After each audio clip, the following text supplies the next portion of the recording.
Getting into Harvard Law is not just about writing a great personal statement or having a passion for justice. It's a numbers game, meaning you've got to know your numbers if you want to get accepted. Here's what you're up against. The median LSAT score for Harvard Law is a 174. The median GPA is a 3.93. Let me pause there just for a second because I want this to sink in for you. That means half the students they admit scored above a 174 on the LSAT, and half of their admitted students had a GPA median of 393 or higher. So if you are below those numbers in either category, you've got to have a really strong reason for them to make an exception.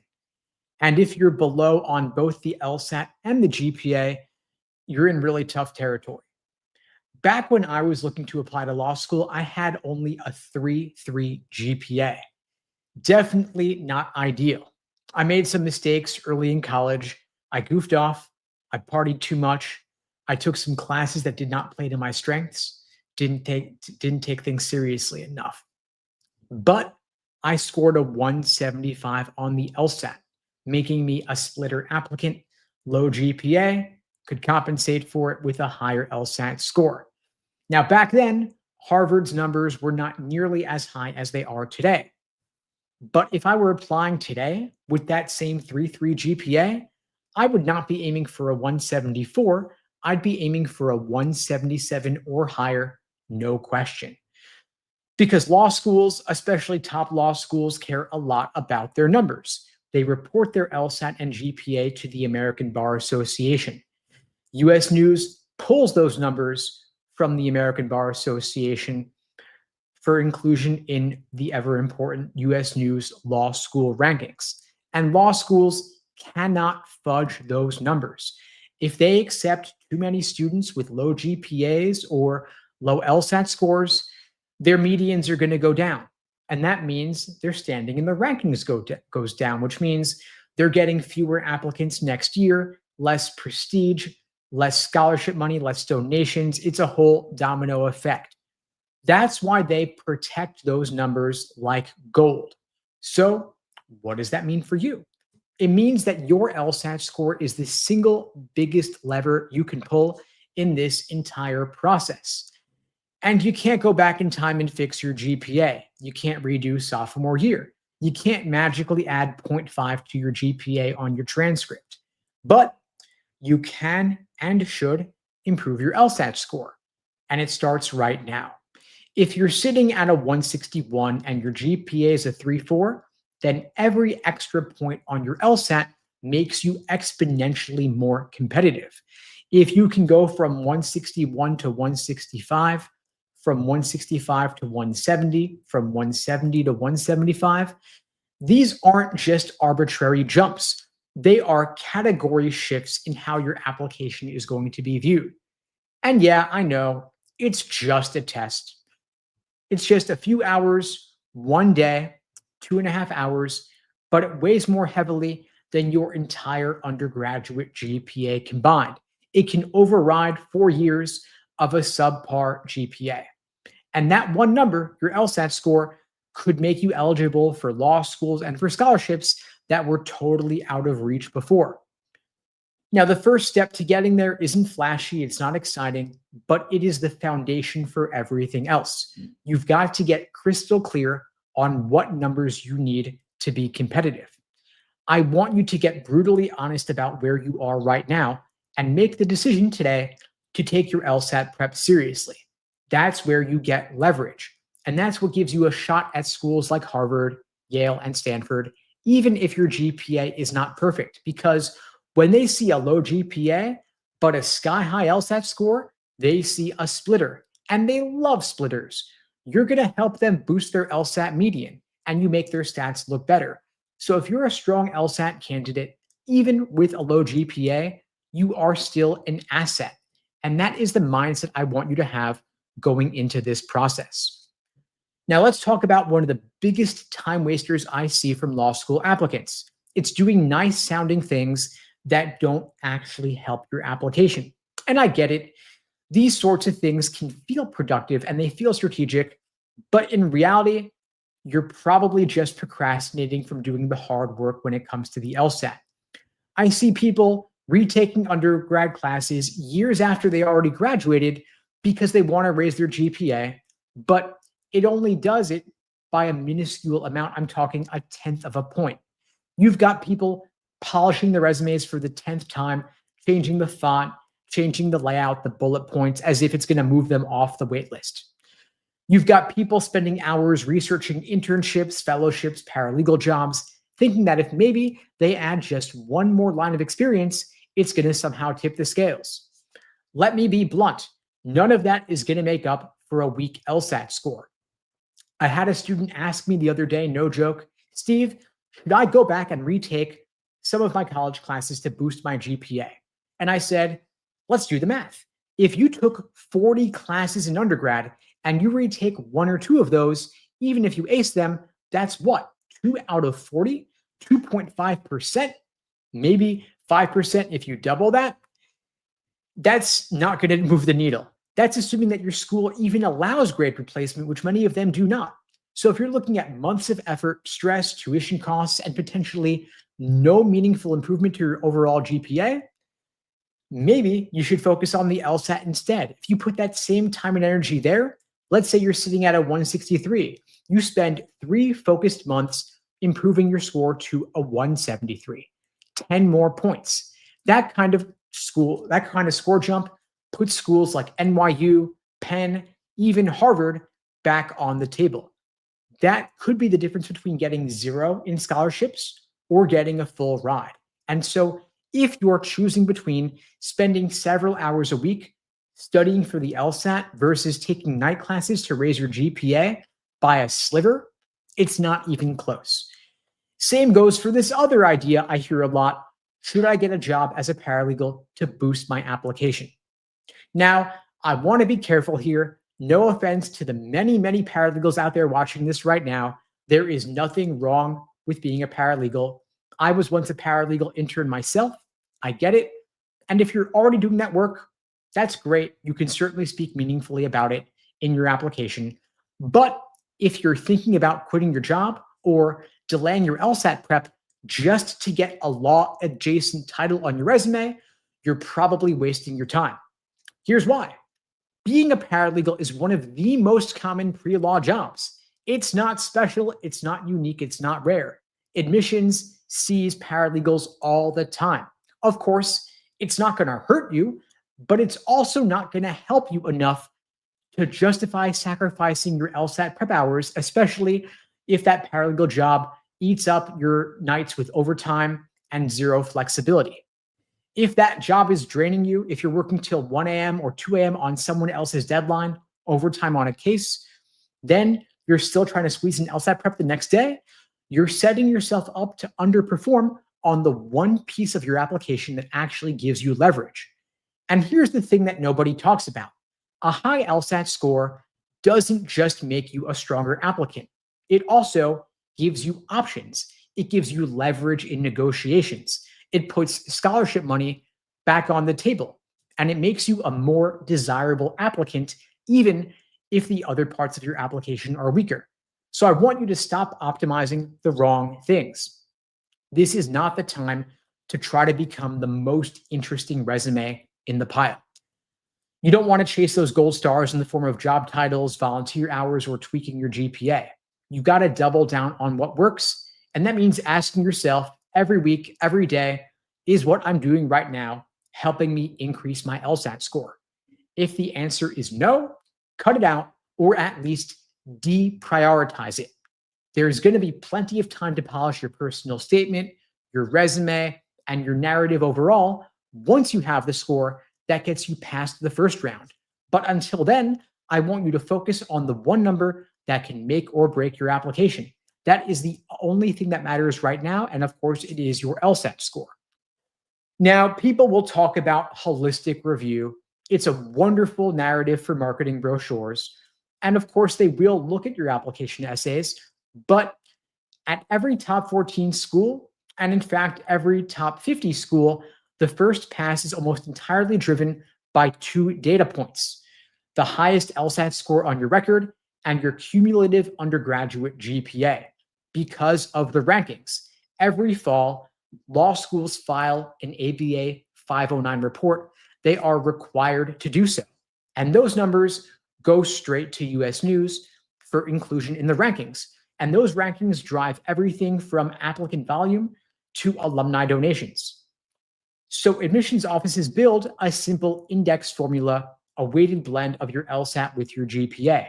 And virtually every single law school weighs your LSAT score more heavily.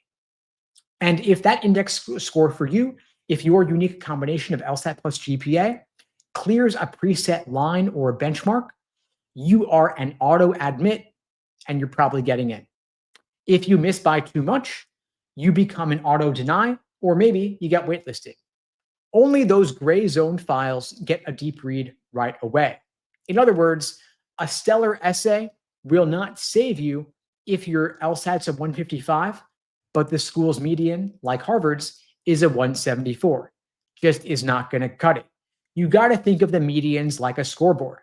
Every admit above the LSAT median lets the school take one other admit below the GPA median, and it still lets them keep their overall numbers intact. But admits who are below both medians are going to harm them, which means they've got to offset somewhere else. And they just hate doing that. They don't want to have to do it. That's why a strong LSAT applicant but low GPA applicant is called a splitter. You could still be useful to them because you raise the LSAT column. And they love that. And law schools will deliberately recruit splitters on purpose, especially if you bring something else they value, like work experience, diversity, or a STEM background that lowers their 1L curve. But they're only going to do it if you are above on the LSAT. So what you want to do right now, you want to look up the ABA 509 reports for every school you're targeting.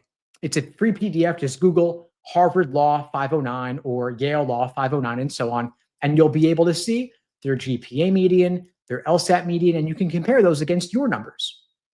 Then, if you're not where you want to be, if your LSAT's coming up, you consider postponing or retaking down the line.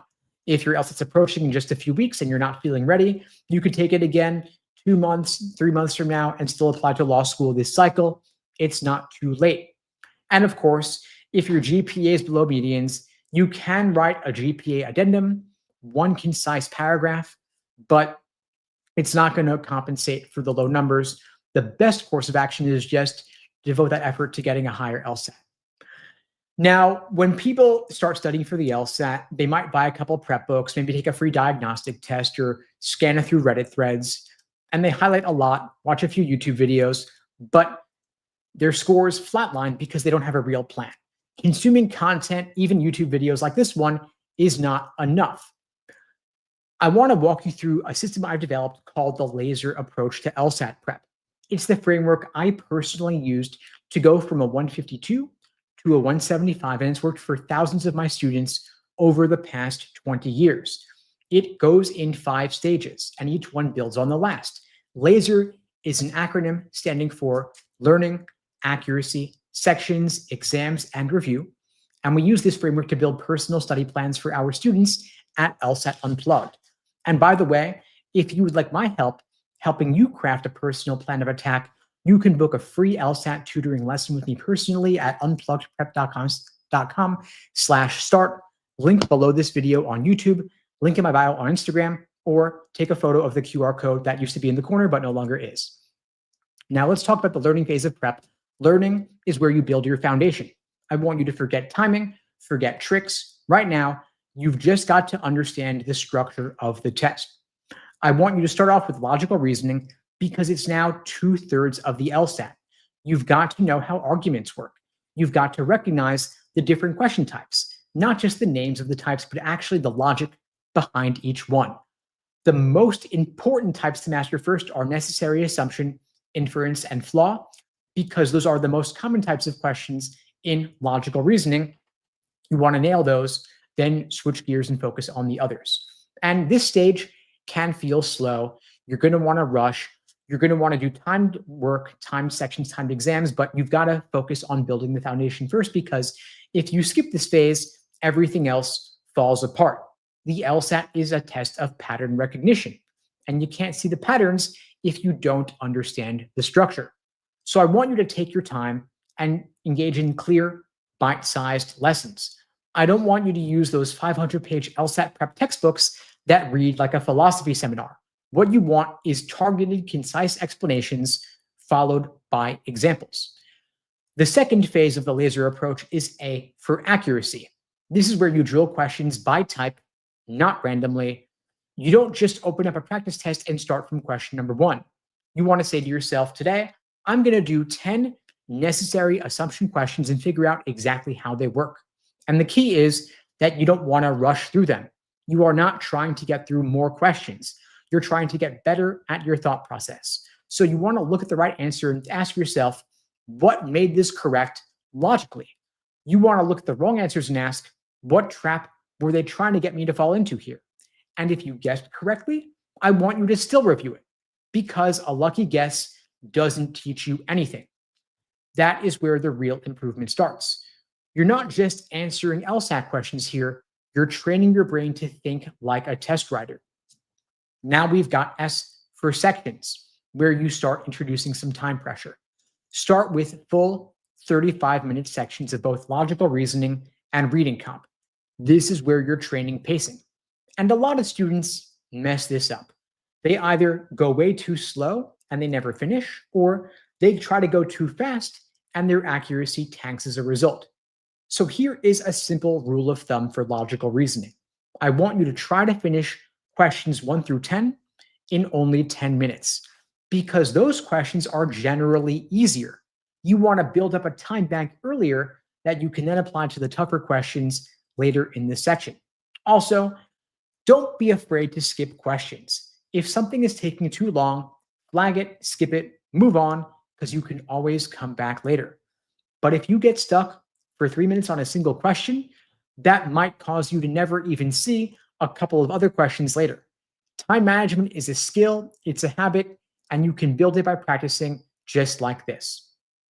Now, the next phase is E for exams and endurance, where you're doing full-length timed exams, 4 sections back to back, no distractions, only a 10-minute break between sections 2 and 3. And the point here is not just to get a score, it's to build up your test day stamina. Most students, their brains are fried by section 4 and their focus drops and their scores nosedive even if they knew the material. So the E for exams and endurance phase fixes that.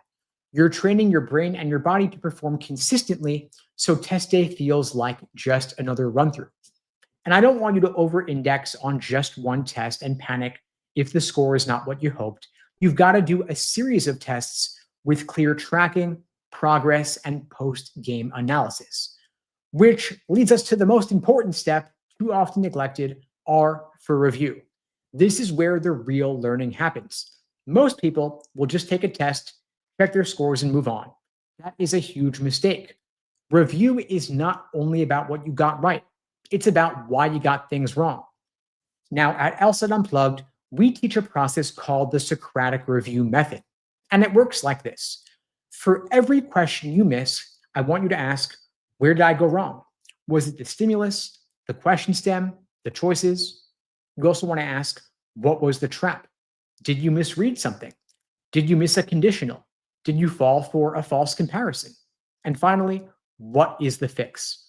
Is it a logic issue, a timing issue, a reading issue? The reason we ask these questions is because if you can pinpoint the root cause, then the next time you see a similar pattern, you'll spot it instantly. That's how the real growth happens. But like I said, the LSAT is a test of pattern recognition. And the more clearly you can see the patterns, the more deliberately you train, the more predictable the test becomes. So the 5 phases again: learning, accuracy, sections, exams, and review. That is your roadmap.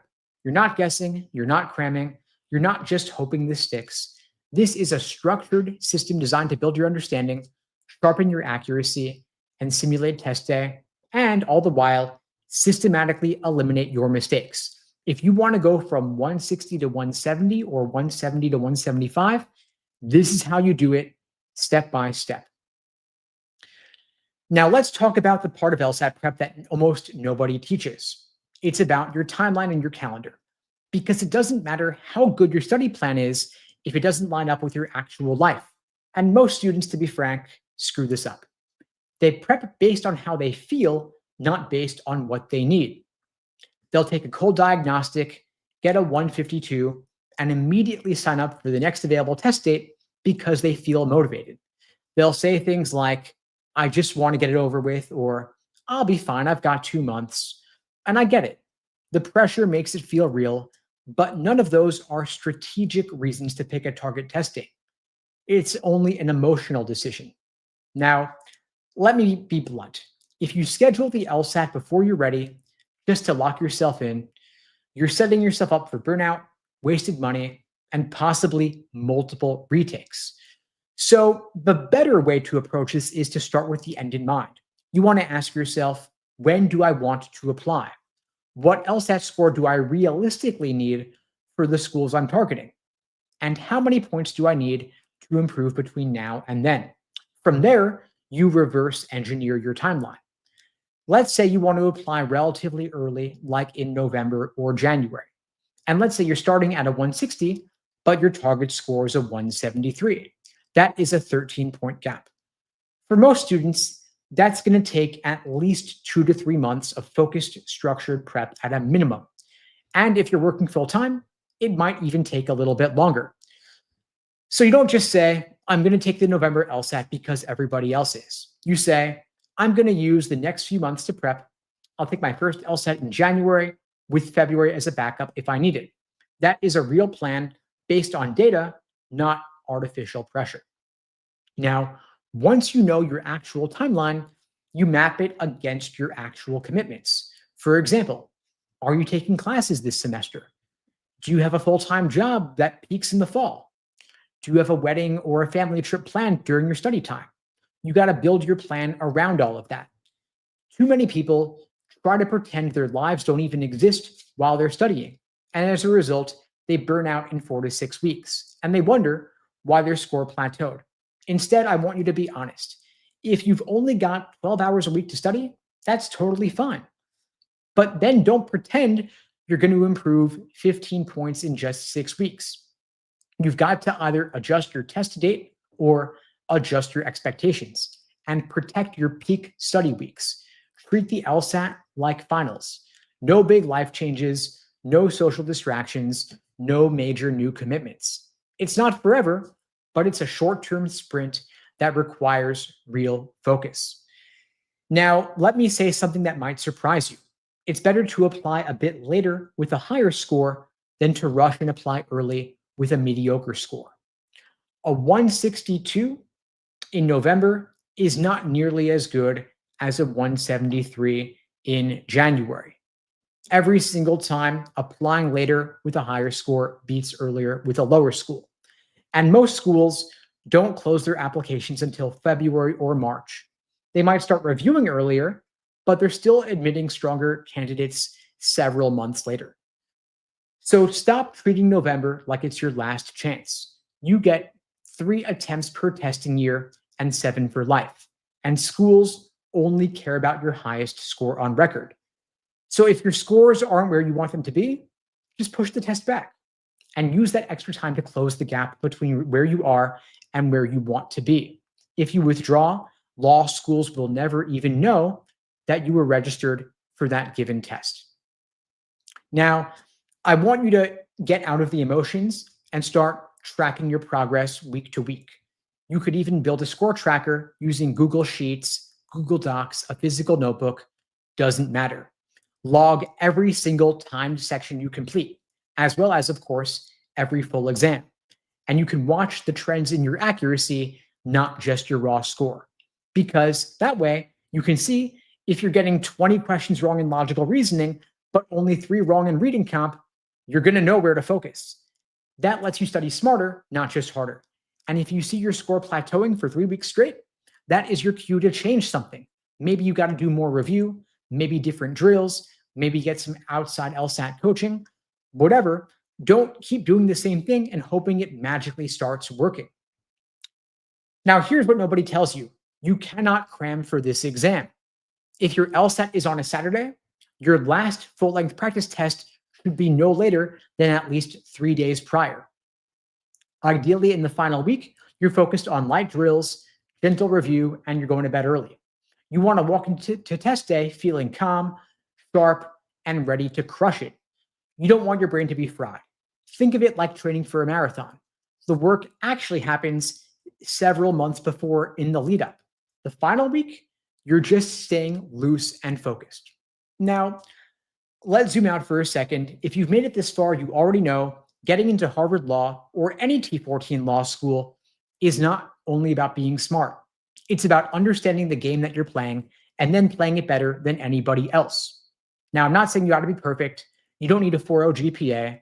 You don't need a fancy undergrad degree or to have a personal connection to the admissions committee. You just got to know what schools care about, what metrics actually drive your chances, and how to build your entire application process around what actually works.